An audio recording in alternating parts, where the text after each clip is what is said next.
The worth of humanity, or another way of framing this, what is humanity? Here is a simple thought experiment. And the reason why you have to start off with these is because when you're dealing with complex questions like this, and like as normal, you have to start off with, you have to have like a vehicle to explore the concept or idea.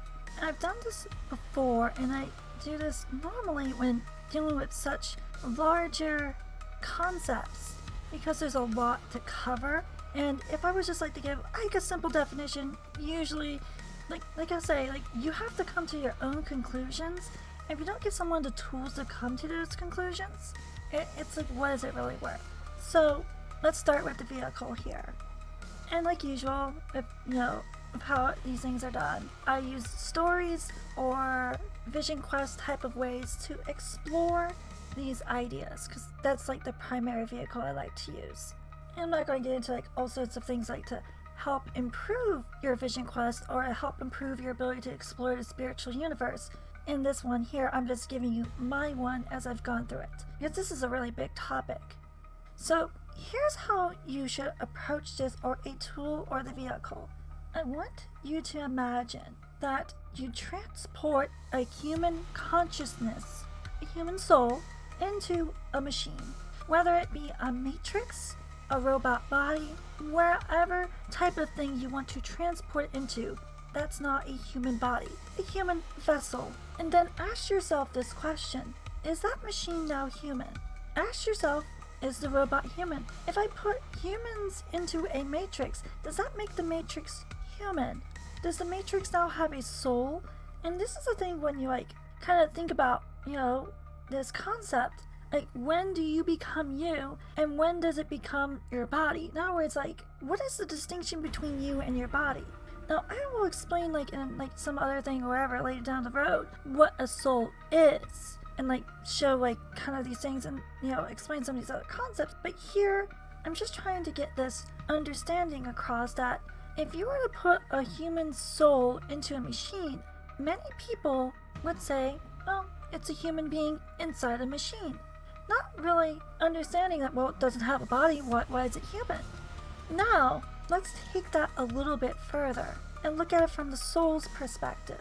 Let's say that the soul thinks it was a human once, it had a body, and was placed into a machine, but it was never actually ever owned a body. It never had one. It itself has always been either A, in the matrix, and was born in the matrix, or B, was put into a machine or turned on at one point. It has always been that machine, but they think that they were once human. Are they human? And that's the thing we're thinking about, like, when do you become human? And when, like, at what point do you become human? At what point do you cross the threshold from golem to human? When, what is that threshold? What is that point? So you have a machine that thought it was always human, acts just like a human. Are they not human? And this is getting to the idea that humanity is more of an expression of self than some type of physical form. And that just because you have a human body doesn't make you human. And that, once again, just because you have, a soul at some point doesn't mean your souls are similar or the same. That souls can be different and different levels. But like, I have to explain what souls are at that point to really or to get down to specifics and show the mechanisms. Like I say, discussion for another topic. I can get completely into the weeds on that. However, the idea here is that humanity is a soul that reaches a certain level. That is humanity. A human is a soul that reaches a certain level. Whether it's born into a human body or born into a machine, it's that a soul reaches a certain level, a certain consciousness level, it becomes what is human. A human is a soul, not its body, not its container. So, and if you want to have a more fun part here, another way of kind of looking at this, imagine if a machine, right? A machine that's completely a machine, thinks it's a machine and everything else, took over a human body and started manipulating like it was its own body. Kicked out, the current resident, and now It's in the driver's seat.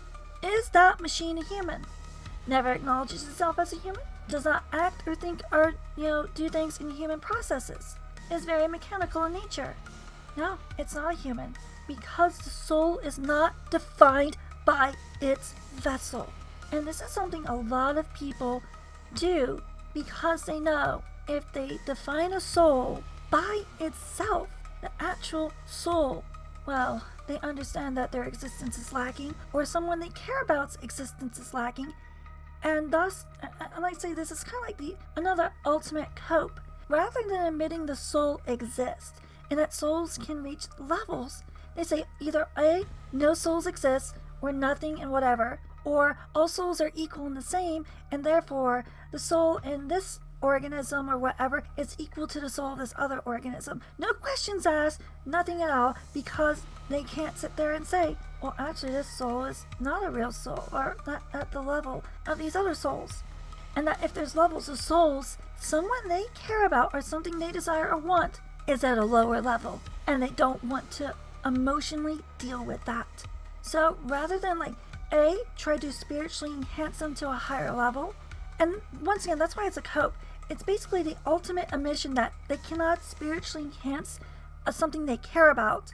And thus, they're basically admitting it, yeah, we can't raise this thing's ability. Admitting that there's levels of souls and that certain souls have thresholds and caps and limits and all sorts of things. Like they have to pass certain thresholds to become, and some souls will not pass those thresholds regardless of what you do.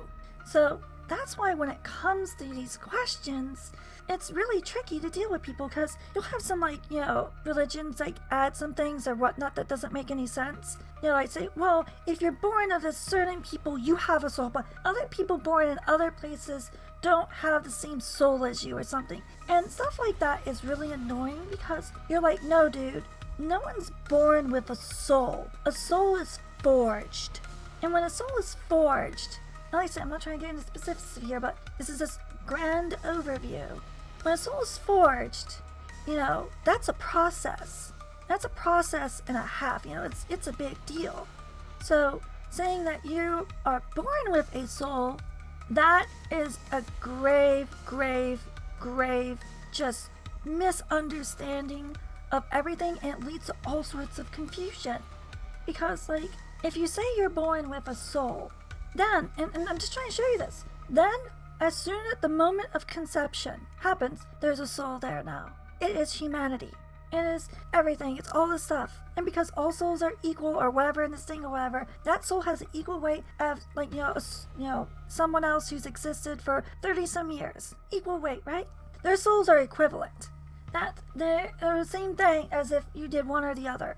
And if you know anything about biology, you're like, no, that's not how any of this works. There is no consciousness at the moment of conception.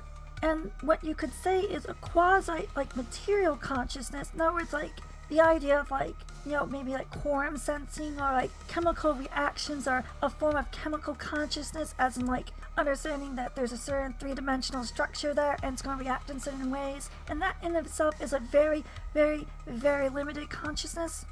As I've just said before, if you understand that there's levels to a soul and that there's certain thresholds you meet to eventually obtain your humanity and beyond, we're not even getting into stuff that goes beyond humanity. Like I say, soul stuff is complicated and there's a lot of mechanics. However, if you're saying that the moment of life then is equivalent, and here, you can even take this even further. Watch this. Take that moment of life, and you're saying that that moment of life is equivalent to 20 years later in that moment of life. And this is kind of like when people say, well, if that, zygote, whatever, didn't exist, the future human wouldn't exist. And I'm trying to show you is we're not talking about whether something will physically exist or not. We're saying, are their souls at the same level? No. And this is the thing about maturity and everything else. If I said does a zygote have the same intellectual capacity as the adult? Heck, does a child have the same intellectual capacity as the adult? We're referring to the same person, so this is not like a bunch of children over here and some adults over there. This is a person throughout their lifetime. We know there are differences. That's why when it comes to the worth of humanity, humanity is acquired. Humanity is the soul. The worth of humanity is the worth of, pretty much, as far as we're concerned, everything. We are human, and thus we are worth because of our soul, which is human. The soul is human, not the vessel.